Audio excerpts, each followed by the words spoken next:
നമസ്കാരം, കമ്പിളിപ്പുതപ്പിന്റെ പുതിയൊരു അധ്യായത്തിലേക്ക് എല്ലാവർക്കും സ്വാഗതം. അപ്പം ഞാനിന്നൊരു പായസം ഉണ്ടാക്കിയാലോ എന്ന് വിചാരിക്കുകയാണ്, ഒരു സേമിയ പായസം. അപ്പം ഞാൻ എങ്ങനെയാണ് സേമിയ പായസം ഉണ്ടാക്കുന്നത് കണ്ടു നോക്കാം. നമുക്ക് പായസം ഉണ്ടാക്കാൻ തുടങ്ങാം. ഞാൻ ഇവിടെ സേമിയോ, പഞ്ചസാര, അണ്ടിപ്പരിപ്പ്, മുന്തിരി, ഏലക്ക, പിന്നെ കുറച്ച് നെയ്യ്, പിന്നെ ഇത്തിരി സാബൂനരി കൂടി എടുത്തിട്ടുണ്ട്. ഒരു ഭംഗിക്ക് വേണ്ടിയാണ്. ഒരു നെയ്യ് ചൂടാക്കി നമുക്ക് അണ്ടിപ്പരിപ്പ്, മുന്തിരി ഒരു ഗോൾഡൻ കളർ ആവുന്നവരെ വറുത്തെടുക്കാം. അത് ചെയ്യുന്നതിനോടൊപ്പം തന്നെ അപ്പുറത്ത് പാല് തിളപ്പിക്കാൻ വേണ്ടി വെച്ചിട്ടുണ്ട്. പാല് തിളയ്ക്കുന്നതിനോടൊപ്പം നന്നായിട്ട് ഇളക്കി കൊടുക്കണം. നോൺ സ്റ്റിക്ക് ആണെങ്കിൽ തന്നെ അടി പിടിക്കാനുള്ള ചാൻസ് ഉണ്ട്. അപ്പം നന്നായിട്ട് ഇളക്കി കൊടുക്കുക. അണ്ടിപ്പരിപ്പും മുന്തിരിയും വറുത്തതിന് ശേഷം നമുക്ക് സേമിയ അതേ നെയ്യിൽ തന്നെ വറുത്തെടുക്കാം. ചെറുങ്ങനെ അത് നന്നായിട്ട് വഴറ്റി, ആ നെയ്യിൽ നന്നായിട്ട് വഴറ്റി കളർ ചേഞ്ച് വരുമ്പോൾ ഞാനിത്തിരി പഞ്ചസാരയും കൂടി ചേർത്ത് കൊടുക്കുകയാണ്. ഞാൻ ഒരു 2 ടേബിൾ സ്പൂൺ പഞ്ചസാര ചേർത്ത് കൊടുക്കുന്നുണ്ട്. ഞാൻ യൂസ് ചെയ്ത സേമിയ ഇത്തിരി യെല്ലോയിഷ് കളറായിട്ടുള്ള ഒരു സേമിയാണ്. അതുകൊണ്ടാണ് ഇങ്ങനെ ഒരു കളർ കാണുന്നത്.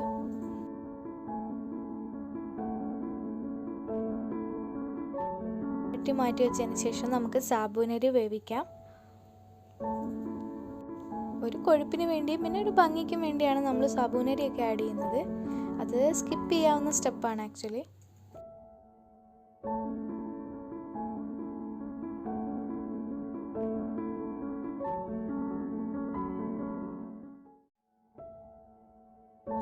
പാല് നന്നായിട്ട് തിളച്ച് വരുന്നുണ്ട്. അപ്പം നമുക്ക് പാലിലേക്ക് നമ്മൾ വഴറ്റി വെച്ചിരിക്കുന്ന സേമിയ ആഡ് ചെയ്ത് കൊടുക്കാം.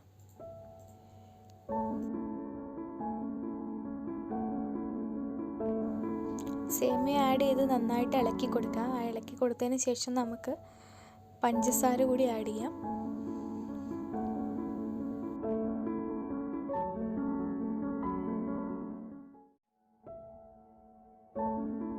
ഓരോരുത്തരുടെ ടേസ്റ്റിന് അനുസരിച്ച് പഞ്ചസാര ആഡ് ചെയ്യാം. ഞാനിവിടെ 5 ടേബിൾ സ്പൂൺ പഞ്ചസാര കൂടിയാണ് ആഡ് ചെയ്തത്.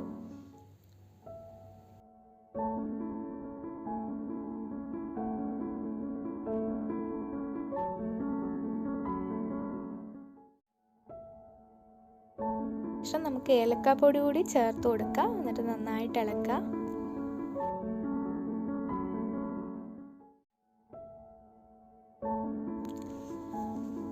ഞാൻ ഈ പായസത്തിൽ വെള്ളം ചേർത്തിട്ടില്ലായിരുന്നു.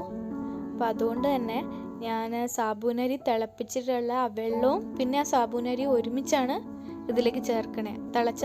തിളച്ച ആ സാബൂനരിയുടെ വെള്ളം കൂടി ഒരുമിച്ചാണ് ഇതിലേക്ക് ചേർക്കണത്. സാബൂനരി നമ്മുടെ പായസത്തിന് നല്ലൊരു കൊഴുപ്പ് തരും. പിന്നെ കാണാനും നല്ല ഭംഗിയുണ്ടാവും. ചെറിയ മണിമണിയായിട്ടൊക്കെ കിടക്കും. ഒരു 7 മിനിറ്റ് കൂടി നന്നായിട്ട് ഇളക്കുക. നമ്മുടെ പായസം ഏകദേശം റെഡി ആയിട്ടുണ്ട്. ഈസി ആയിട്ടുള്ള ഒരു പായസമാണ്. നമുക്ക് അണ്ടിപ്പരിപ്പും മുന്തിരിയും കൂടി ചേർത്ത് കൊടുക്കാം. നമുക്കിത്തിരി ഉപ്പ് കൂടി ആഡ് ചെയ്ത് കൊടുക്കാം. ഒരു ടേസ്റ്റ് ബാലൻസിന് വേണ്ടിയിട്ടാണ്.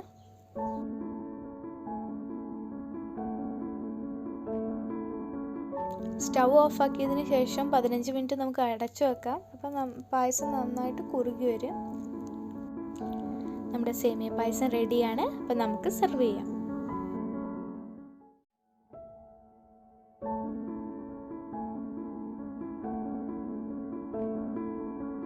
അപ്പോൾ ഇതാണ് എൻ്റെ സേമിയ പായസം.